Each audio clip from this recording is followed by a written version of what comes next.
Hello people, namaste, welcome back to my channel. In this video, I will discuss about the diseases of conjunctiva, ophthalmology, MBBS third year. So, in this chapter, first we should discuss about the anatomy and structures and its uh, glands, all the parts of conjunctiva. So, first, what is the meaning of conjunct? Conjoint means joint. It is a joint. So conjunctiva is a part which helps for join the eyeball to the eyelid. Eyeball to the eyelid, it joins. So it is called conjunctiva. What are the parts included in conjunctiva? There are three parts like palpebral, bulbar, and fornix. Palpebral conjunctiva has again divided into marginal, marginal conjunctiva, tarsal has again upper tarsal and lower tarsal. Next, orbital conjunctiva. These are the three parts comes under palpebral conjunctiva. Next, bulbar conjunctiva. Next, fornix conjunctiva. Okay, see how can we see this? This is eye, structure of eye. This white part around the cornea, this around this white part is called bulbar conjunctiva, and below the lids, like below the tarsal, upper tarsal, and here below it is called palpebral conjunctiva. In between palpebral and bulbar there is a small line called fornix. This is called fornix conjunctiva. So these are the three parts comes under conjunctiva. Okay, next we should discuss about the structure of conjunctiva.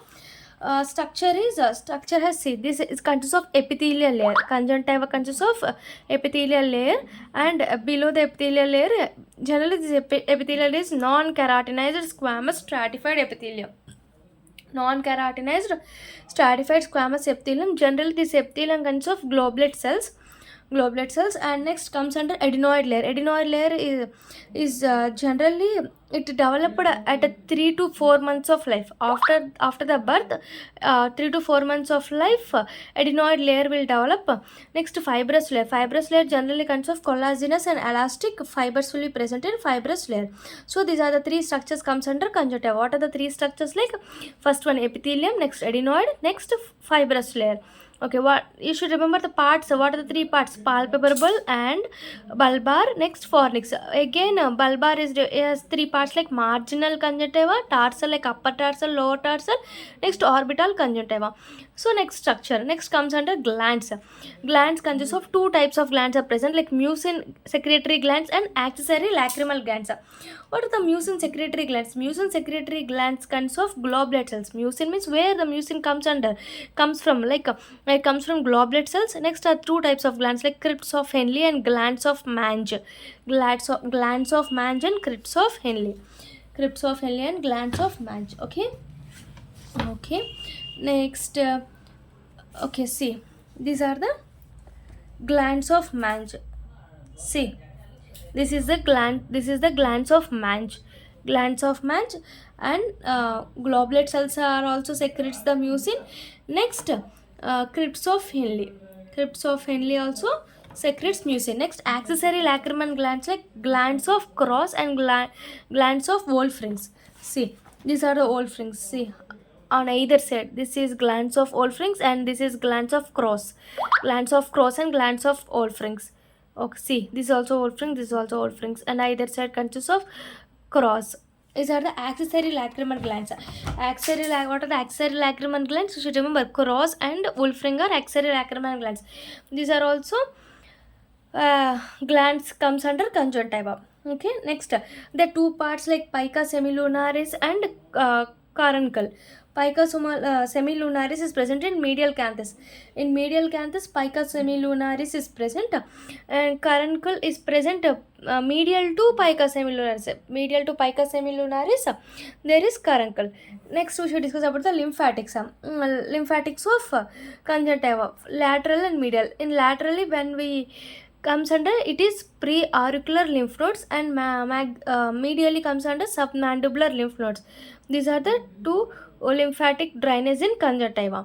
Okay, see, this part is the pica semilunaris, which is medial to the which is medial canthus, which is present at the medial canthus. This is pica semilunaris, and medial to pica semilunaris there is a caruncle. See, caruncula is present is medial to semilunaris.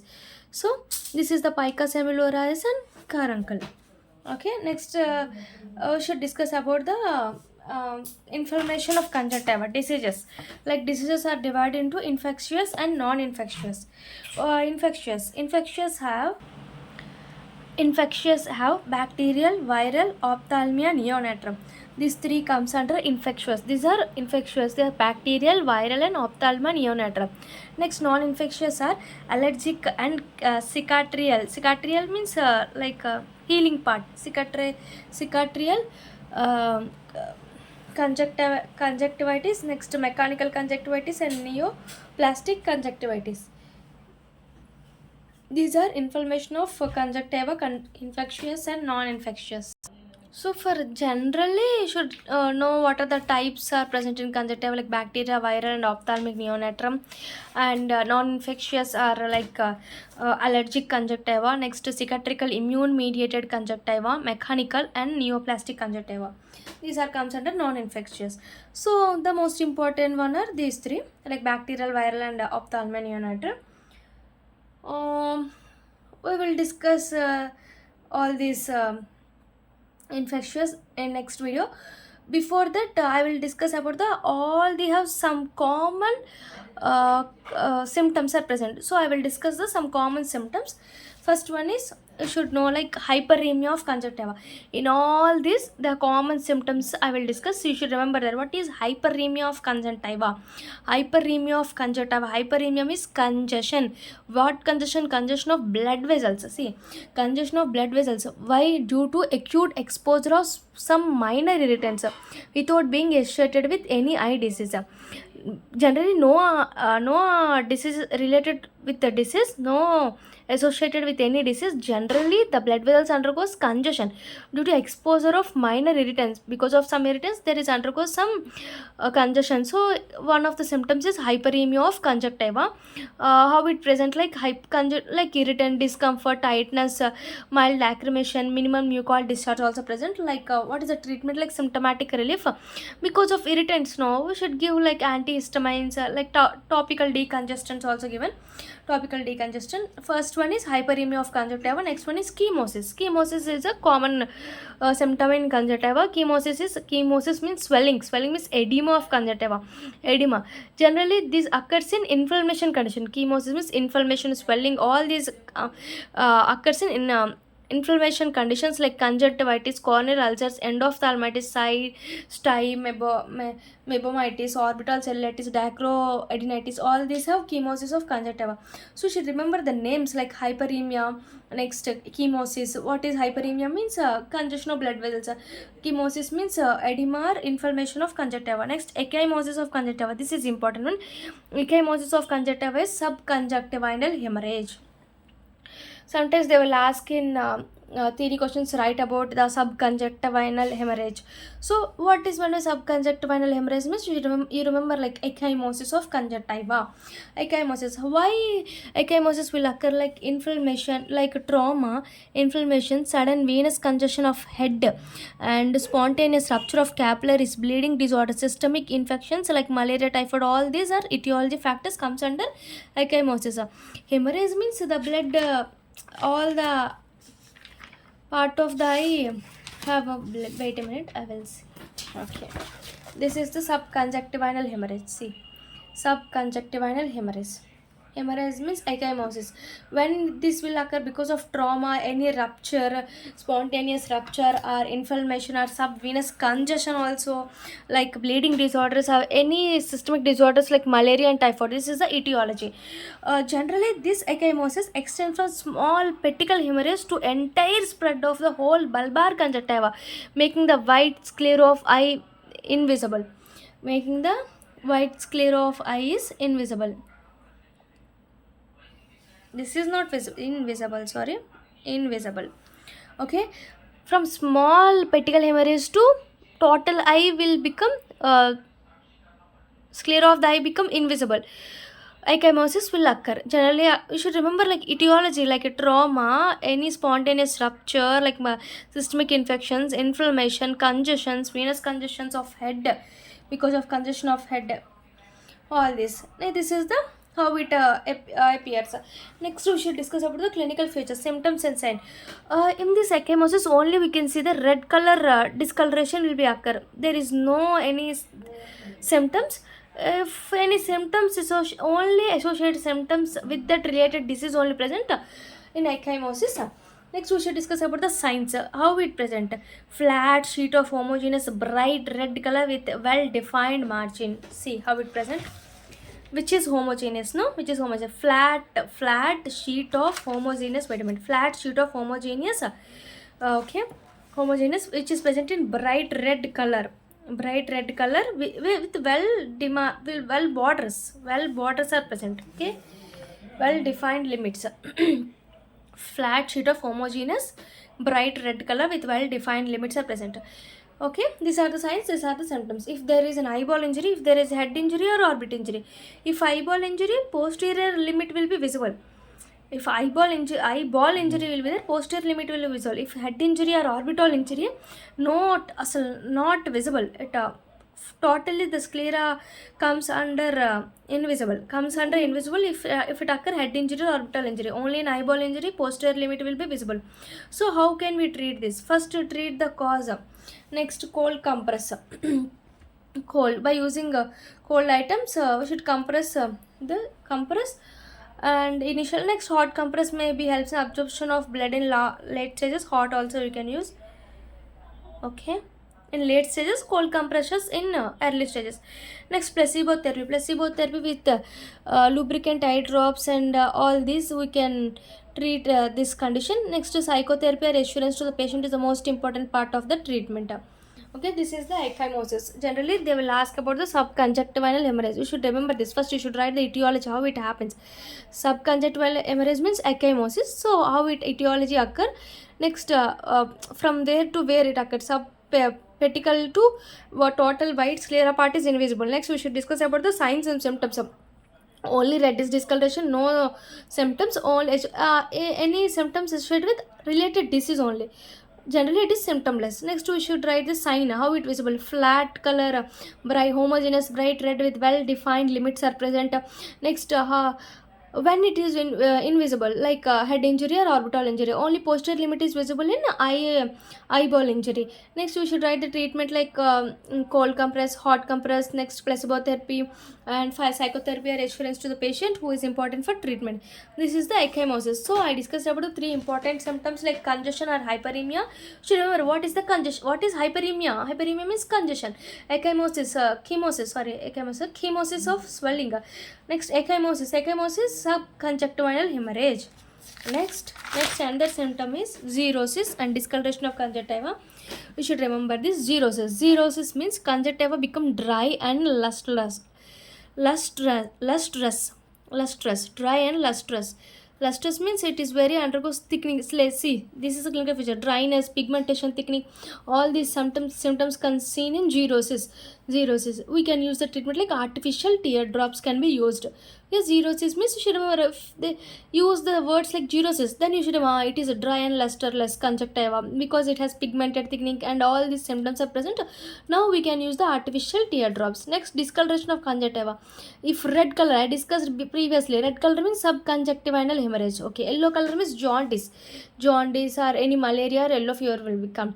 Grayish color means if the female applies the kajal or any mascara, grayish color will be present. Brown grayish present in if the silver nitrate. When we apply silver nitrate, the treatment for the chronic conjunctival inflammation. In chronic conjunctival inflammation, we can use the treatment as silver nitrate, which is in blackish gray. If blue color conjunctiva is present because of ink tattoos or any manganese dust, because of this blue color conjunctiva will come. Brown color is non-melanocytic and melanocytic. Non-melanocytic because of adhesions and ochronosis, and melanocytic means epithelial, subepithelial, pigmental tumors. All these are present in melanocytic. Melanic and non-melanocytic. Non-melanocytic means adenosis and ochronosis. ochronosis, and melanocytic means epithelial, subepithelial pigment. You should remember, like blue means ink tattoo or any manganese dust, brownish gray means silver nitrate, which is used for treatment of chronic conjunctival inflammation, and grayish means kajal and mucosa, kajal and mascara, and gray yellowish means jaundice, malaria, yellow fever, and red means subconjunctival hemorrhage. These are the 5 important and common among all conjunctival diseases. Okay, all conjunctival diseases. Okay. Now we already discussed about the inflammation is divided into infectious and non-infectious. In non-infectious, discussed about the bacteria, viral, and chlamydia. In infectious, in non-infectious, I discussed about the allergic conjunctivitis. So we will discuss all these 4 in a tabular form. Okay, you can remember this. Sometimes they will ask in bits like what is differential diagnosis, which is bacterial, which is viral, which is allergic, and which is chlamydial. Okay, which is chlamydial. Okay, so we should differentiate all these 4 by these side headings. Like we already discussed about the congestion, chemosis, subconjunctival hemorrhage. So see, markedly more congestion present in the bacterial conjunctivitis. If the congestion is present, they will ask marked congestion. Definitely it is a bacterial conjunctivitis. Moderate, like viral, allergic, chlamydial. These are the moderate. Next chemosis. Chemosis generally more present in bacteria, and allergic also chemosis present. Present or absent in viral and conjunctiva. Chlamydia. So hemosis is more present in bacterial and allergic. Next, subconjunctival hemorrhage is present or absent, but mainly absent in allergic and chlamydial. So subconjunctival hemorrhage present mainly in bacterial and viral only. Marked congestion present in bacterial only. Okay, chemosis is both present in bacterial and allergic also. Next, we should discuss about the discharge, papillae and follicles. Discharge, see, very important discharges. Bacteria has a purulent or mucopurulent type of discharge, but viral has watery discharge. Allergic has ropey or watery discharge. Chlamydia also has mucopurulent discharge. So you should remember, if they given mucopurulent discharge in clinical features, then you should remember it is a type of bacterial or it is a type of chlamydial. If they given only watery type of discharge, so you should easily know it is a viral conjunctivitis. It is a type of viral conjunctivitis. Ropey or watery discharge comes under allergic conjunctivitis. Okay. 2 purulents and 2 wateries are present. Next, papillae and follicles. Papillae present in all but absent in only viral. In viral, no papillae is present. Follicles are present in viral. So if the given papillae is absent, follicles are present, and discharge is watery type, then you should remember papillae is absent and follicles are present. Follicles are present and papilla absent. It is a watery discharge, comes under viral. Okay. Next, pseudomembranous. Pseudomembranous are present in bacterial or viral, not present in allergic or chlamydial. Pannus is an important one. Pannus is only present in the chlamydial infections. Chlamydial infections has only pannus. Pannus formation we can see only in chlamydial infections. Preauricular lymph nodes are present in all these except this allergic conjunctivitis has absence of preauricular. See, preauricular lymph nodes. First you should remember pannus is only present in chlamydial. Okay. So next, preauricular lymph nodes are only absent in all these are present, absent in allergic. Okay. Pseudomembrane is not that much important. You should remember these 2 have pseudomembrane and these 2 have absent. Next, follicles and papillae. Papilla is only absent in viral, but only follicles are only present in viral.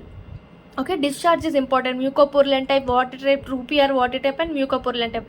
Subconjunctival hemorrhage generally absent in allergic and chlamydial, and chemosis is generally markedly and present in allergic and bacterial. Congestion is more markedly present in bacterial, and all these 3, viral, allergic and chlamydial, has a moderate type of congestion. So in next video I will discuss detailed about bacterial diseases, viral diseases, and next all these allergic diseases. Thank you. Please subscribe my channel and please support me. Thank you.